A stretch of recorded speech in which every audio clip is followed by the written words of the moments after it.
Hello everyone. Hope है कि आप लोगों की तैयारी बहुत अच्छी चल रही होगी। बहुत दिनों से कमेंट आ रहे थे कि बार के एग्ज़ाम के लिए कुछ गाइड किया जाए, तो टेंशन ना ले, आज उसी टॉपिक पर डिटेल्स में मैं बात करने वाली हूँ। जैसे कि आप सभी को पता होगा कि कुछ दिनों से मैं कुछ सिलेक्टेड कैंडिडेट की वीडियो आप लोगों के लिए ला रही थी और आपको उनसे बहुत कुछ सीखने को भी मिली होगी। जैसे कि आप सभी दोस्तों को ये भी पता है कि हमारे चैनल पर आपको डिप्लोमा ऑल ब्रांचेस से रिलेटेड सारी इम्पॉर्टेंट जानकारियाँ दी जाती है और सभी जॉब्स के लिए गाइड की जाती है और आपकी सफलता तक पहुंचाने के लिए हमारी तरफ से पूरी कोशिश की जाती है। तो चलिए आज हम बहुत ही इम्पॉर्टेंट टॉपिक्स के बारे में बात करते हैं, जैसे कि भारत में साइंटिफिक असिस्टेंट कैसे बने।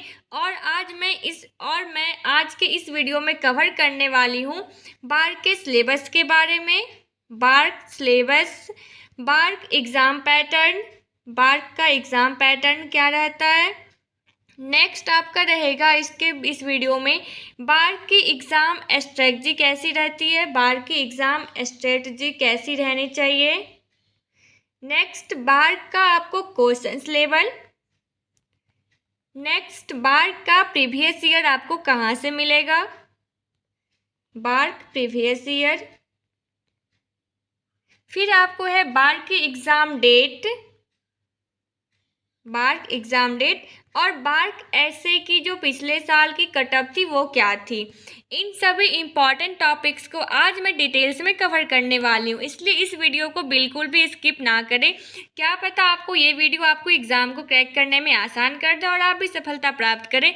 और एक छोटी सी बात, अगर चैनल पर नए हो तो जल्दी से सब्सक्राइब कर ले क्योंकि ये बिल्कुल फ्री है। तो चलिए अब इस वीडियो को शुरू करते हैं। मैं Mridul Bhardwaj, scientific assistant, department of atomic energy, आप सभी का स्वागत करती हूँ।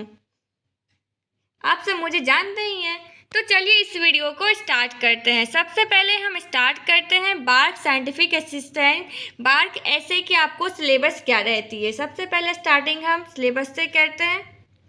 तो बार के सिलेबस जो है ये सारे ब्रांचेस के लिए सेम है, ये कोई स्पेसिफिक ब्रांच के लिए नहीं है। ओके, तो ये जो है तो बार की सिलेबस है आपको 40, नंबर ऑफ क्वेश्चंस आपको 40 रहेंगे। वनली टेक्निकल, आप जिस भी ब्रांच से हो सारे के उसी ब्रांच से रहेंगे 40 टेक्निकल।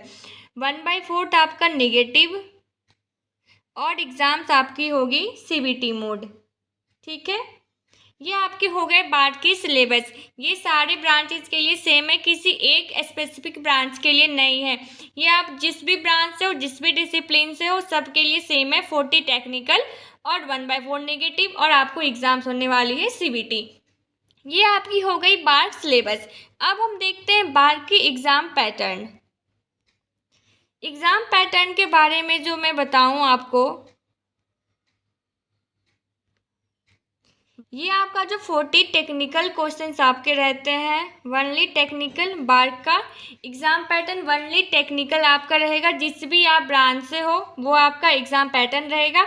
अब इसमें जो है आपको जिस भी ब्रांच से आप पढ़े हो वनली ऑब्जेक्टिव आपका, इसमें आपको रिटेन नहीं रहता। वनली MCQs आपके 40 MCQs आपको रहेंगे। ठीक है, अब है आपको जो है बार की एग्ज़ाम स्ट्रेटजी क्या रहनी चाहिए। आप इस एक महीने में आप जो है अच्छे से 24 आवर्स में से 15 घंटे आप पढ़ाई को दो। मतलब आप जो है अब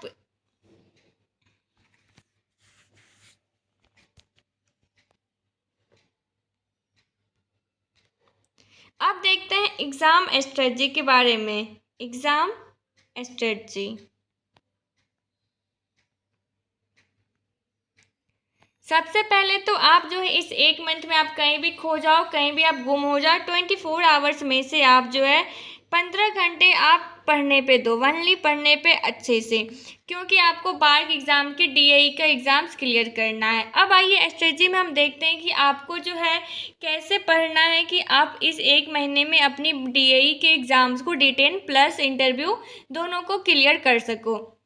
अब जब एग्ज़ाम की स्ट्रेटजी के बारे में बात आती है तो आपको जो है वो आप पे डिपेंड करता है कि आप कितना देर में किसी भी चीज़ चीज़ को, नॉलेज को गेन कर पाते हैं, किसी भी आप नया चीज़ को कितना टाइम में उसे समझ पाते हैं। बट एक होती है कि कोई एक टाइम है कि आप 24 आवर्स में से कम 8 से 10 घंटे आप अच्छे से पढ़ाई पे दो। MCQs आप जितना से जितना बना सकते हो आप उतना बनाओ। आप जिस भी टॉपिक को पढ़ते हैं आप एट द इंस्टेंट उस ऑब्जेक्टिव्स को बनाओ, ताकि आपका ये क्लियर होते चले कि जो आपने थ्योरी पढ़ी है अभी अभी आपके उसके ऑब्जेक्टिव्स बन रहे हैं कि नहीं। ये आपका हो गया, यही आपका स्ट्रेटजी रहता है। सबका स्ट्रेटजी अलग अलग रहता है, किसी के भी स्ट्रेटजी को आप फॉलो नहीं करना चाहिए कि अगर आपका सामने वाला अगर वो 20 घंटे पढ़ रहा है तो मुझे भी 20 घंटे पढ़ने हैं, ऐसा नहीं है। सबका अलग अलग होता है, तो आप अपनी स्ट्रेटजी खुद बनाओ। और सबसे बड़ी बात ये होती है स्ट्रेटजी में आप ये ज़रूर शामिल करो ये कि आपने जो है आज सुबह जब भी उठो तो आपको कितना टॉपिक कवर करना है, वो टॉपिक आप पहले ही दिन में ही बना लो, ठीक है। और रात में सोने से पहले आप उससे एक बार ज़रूर रिमाइंड करो कि जो आपने टॉपिक आज निकाला था सुबह में पढ़ने के लिए, क्या आपने उसे कवर कर लिया। यही स्ट्रेटजी होनी चाहिए, बाकी और कुछ नहीं है।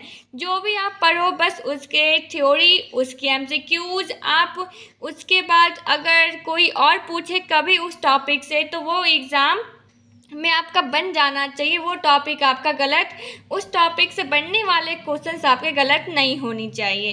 ओके, ये आपकी रह गई एग्ज़ाम स्ट्रेटजी। अब आइए चलते हैं बार का क्वेश्चंस लेवल पर चलते हैं। बार का क्वेश्चन लेवल आखिर कैसा रहता है। बार्क की क्वेश्चंस लेवल,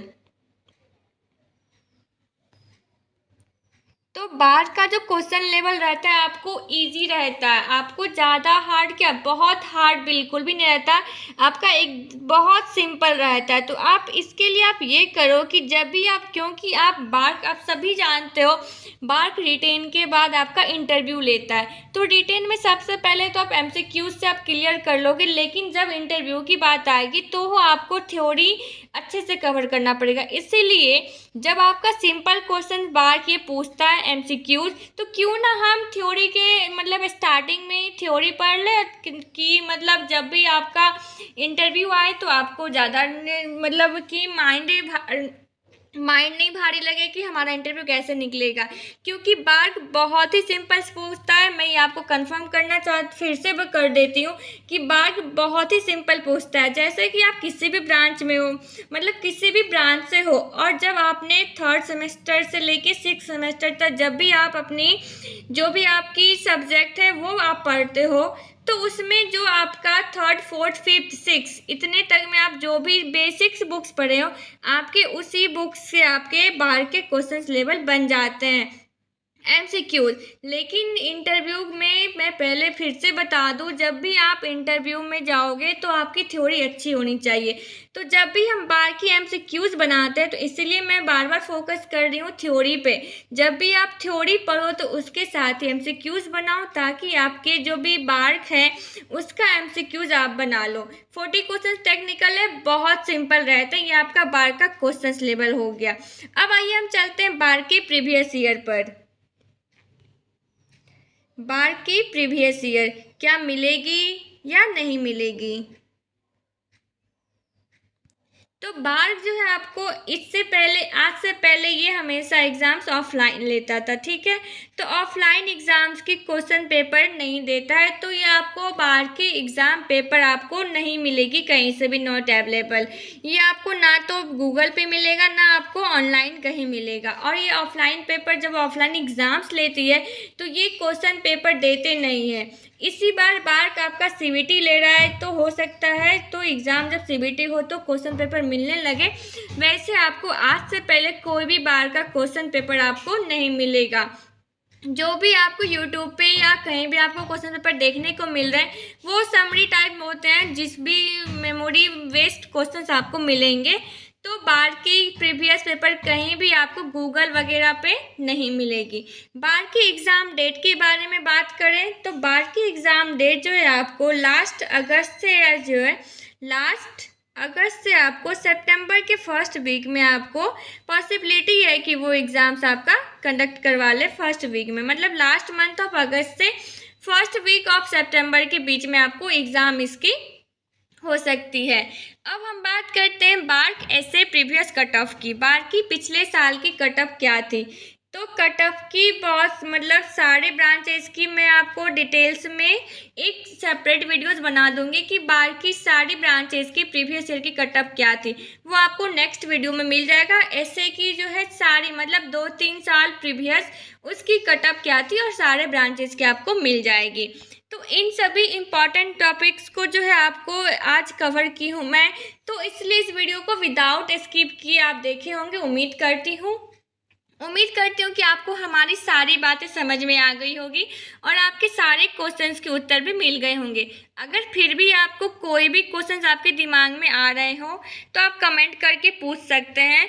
हमारी कोशिश यही है कि जो भी इस चैनल से जुड़े हुए हैं उनकी सिलेक्शन कहीं ना कहीं अच्छे जगह हो जाए, और जिसने भी अभी तक चैनल को सब्सक्राइब नहीं किया है वो प्लीज़ सब्सक्राइब कर दे और वीडियो के एक लाइक भी ज़रूर करें और अपने दोस्तों में इसे शेयर करना बिल्कुल भी ना भूलें। और एक और भी बात है, जो कि बार सिलेक्टेड जो भी कैंडिडेट है उसकी वीडियो बहुत ही जल्द अपलोड होने वाली है, तो आप अपने एग्ज़ाम्स की तैयारी को बस करते रहो। आपको जो भी आपके लिए प्रॉब्लम आ सकती है उन सारी प्रॉब्लम को दूर करने की कोशिश मैं कर रही हूँ कि आप लोगों को ज़्यादा मतलब कि माइंड मेहनत ना करना पड़े, बस स्मार्ट वर्क करो, क्योंकि मैं चाहती हूँ हमारे चैनल पे जो भी जुड़े हुए हैं फ्रेंड्स उन सभी का सिलेक्शन कहीं ना कहीं अच्छे जगह हो जाए।